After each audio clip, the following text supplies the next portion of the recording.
As you're talking about ways the earth is divided, two things that you might have brought up is the equator and the prime meridian.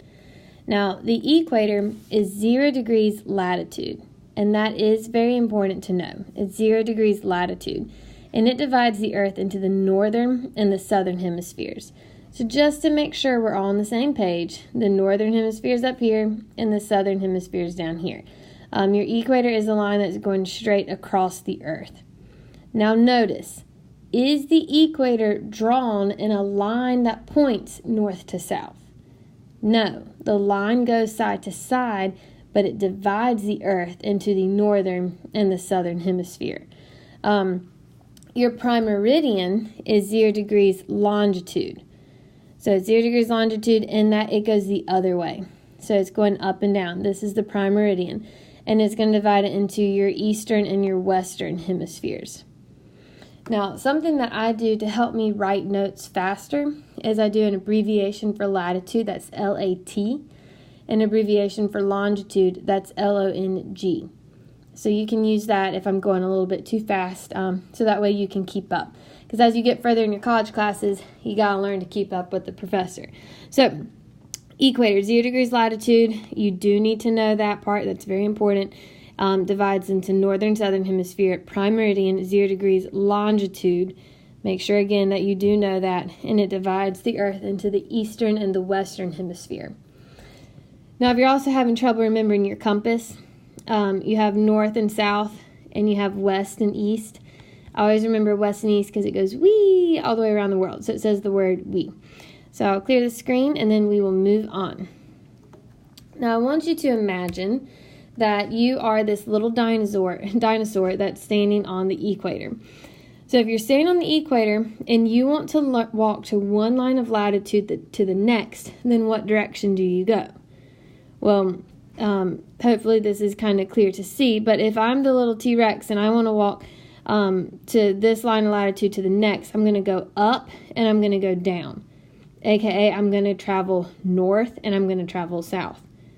So again, if I go this latitude line to the next one, then I'm going to walk north or to get to the next one, or I could go down and I could go south. So latitude lines are going east to west, but you travel between them by going north or south. Okay, let's look at another dinosaur. Now I'm a dinosaur standing on a line of longitude. If I want to get to the next line of longitude, what direction do I walk?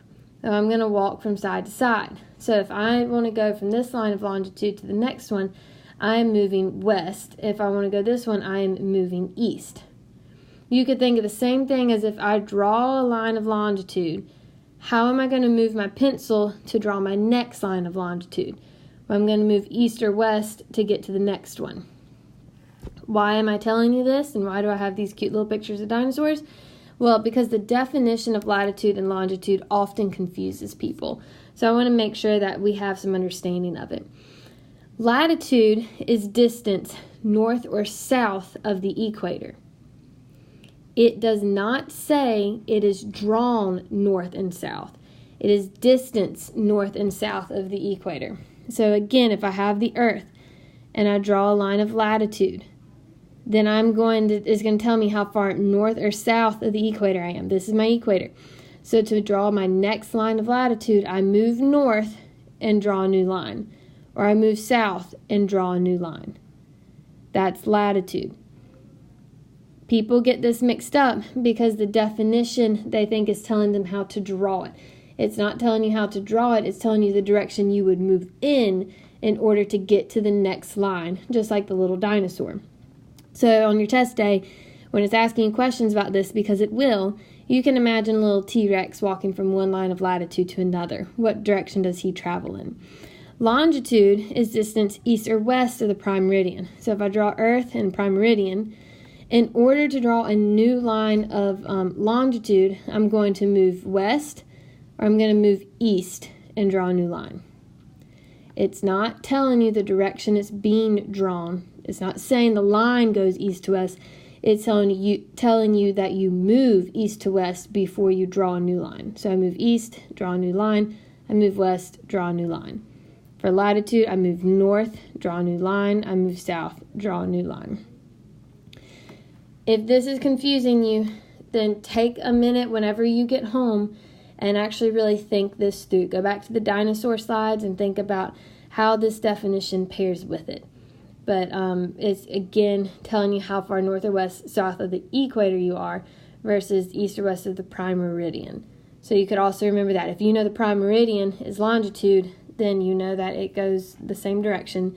And if you know equator is like this and that's latitude, that's the way latitude goes. So whatever helps you. So let's move right along. Hopefully that did not confuse you too much. If so, always feel free to email me.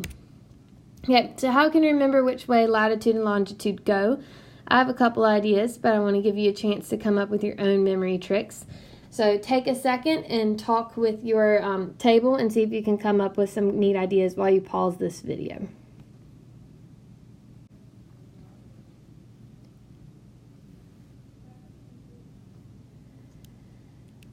Okay, so one way that I have is longitude. So you can think longitude is long. It's a long way from pole to pole. So the line that's going to go, like your line of longitude, like your prime meridian, it goes from the North Pole to the South Pole. So it's a long way to go all the way from the North Pole to the South Pole, longitude. Latitude, you can think about a ladder. So you are climbing up the ladder, going side to side. So those are your little lines of latitude. Some people think latitude, fatitude. So you could imagine if you were like the earth being, let's see, here's the earth, here's the head. Okay, there's the earth. Yay, happy earth. Okay, so latitude, fatitude. You could think latitude goes this way, so he is fatter around the sides. And you can, that goes back to astronomy because of the rotation, it bulges out at the sides. So latitude, fatitude, you got your ladder, or you could think longitude, long way from pole to pole. I'd be interested to hear some of your fun ideas, but those are two for you if you couldn't remember anything else. Okay, moving right along. So looking at latitude and longitude, when we put them together, we use them as a grid. So let's look at point 1 right here. Okay, if I want to find out where point 1 is, the latitude number is going to be 30. Why? Because latitude goes this way, so if I travel that way, I hit 30. My longitude number, longitude goes up and down, so I'm looking at 120. For number 2, my latitude number, 75. And if I travel in the direction of longitude, I'm at 60. And the very last one, just to make sure we all get this, your latitude is 0 and your longitude 0. So that would be dead center of the earth for 0 degrees latitude and longitude. How fun. Okay, now we are done with latitude and longitude. Topographic maps. Now, when you look at this, the first 3 letters of topographic map is top. So a topographic map is showing you the elevation of the land, aka the top view of the land. So the top view. If you ever want to go hiking or backpacking, rock climbing, stuff like that, then topographic maps are going to be very important for you to use. So it's showing you how steep it is, because if you're looking for an area you could go rock climb, then you need to find a really steep area of land. You don't need to just know where things are, you need to know how steep the land is surrounding it. And the way that topographic maps show you this is by using contour lines. Now, ladies, you probably are a little familiar with contour lines. If you are contouring your face with makeup, then you're doing that to give your face dimension. You're creating shadows and stuff like that. And that's kind of what contour lines are doing here. So contour lines, you have them drawn all over this little map over to the side. And they are showing you a set distance between 2 places. So if I have, I'm going to draw my own little contour line. There's one, and there's one. Well, the key of my map, if it tells me that between each line is 50 feet, then that's what's going to show me how far up or how far down this land is. So that means there's 50 feet difference in elevation from this line to the next. So topographic maps show land elevation, and they use this by drawing contour lines. I'm going to move on. As long as you have that it uses contour lines, then you got everything you needed off of this slide. So in the middle of your desk, you should have some toothpicks. So right now, everyone very quietly will need to get a toothpick, and then you'll draw, before you use the toothpick, draw 2 vertical parallel lines on your paper about 1 inch apart. So there's my 2 vertical lines. So draw those on your paper. Once you do that, I want you to get a toothpick from the middle of the table and fit it between the 2 lines, and then trace where the toothpick was. So if I drew 2 lines that were about 1 inch apart, and then I lay my toothpick in the middle, this is about what it should look like. So what you can imagine the toothpick, imagine that these lines that you drew in the first place are your contour lines, and your toothpick is showing elevation. Then if you have 2 lines here and here, and you put your toothpick in the middle, then notice how steep up your toothpick had to go. So those really close contour lines are showing you that the elevation is really steep. What we're about to see is if you spread those toothpicks out, then the elevation is less steep. So once you've done that, draw 2 more parallel lines about 5 inches apart, and do the same thing. Get a toothpick and lay it in the middle. So now you can lay your toothpick across, and one was steep, one was not. So when the contour lines were close together, your elevation was very steep. When your contour lines were far apart, your elevation was not steep. It was more flat. So that's just to kind of show you how contour lines work. Because remember, the toothpick is your set distance of elevation that has to fit between the contour lines. So the closer they are, the more distance you're having to fit between a small area. So the only way to do that is by going straight up. If the lines are further apart, your set distance can just lay flat. So hopefully that helped you. Go ahead and put your toothpicks back into the bags, and I will wait a second before I continue talking, and then we'll move on. So no one can keep my toothpicks. I will reuse them. Okay, so which line was more steep? The ones closer together, I already answered this. The one further apart was more flat. So this is what you need to write down in your notes. If lines meaning contour lines, so if contour lines are close together, the land is steep. If contour lines are far apart, the land is flat.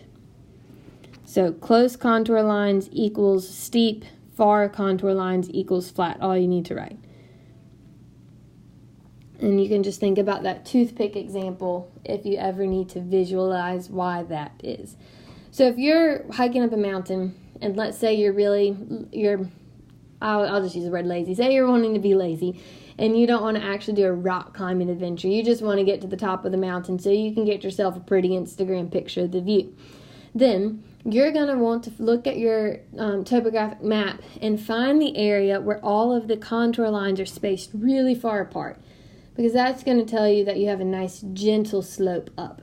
Now, if you are more adventurous and you actually want to do rock climbing, you would look on your topographic map and find areas where the lines are super close together, because that means you're actually going to have to literally climb yourself up to get to the top of the mountain for your Instagram picture. I don't have Instagram, I have Facebook, because I'm cool like that. Okay, so let's move right along. Quiz time. So in just 1 second, we're going to pause the video, and we are going to do a review quiz and see just how much stuff you remember from this. So go ahead and pause the video and enjoy your quiz.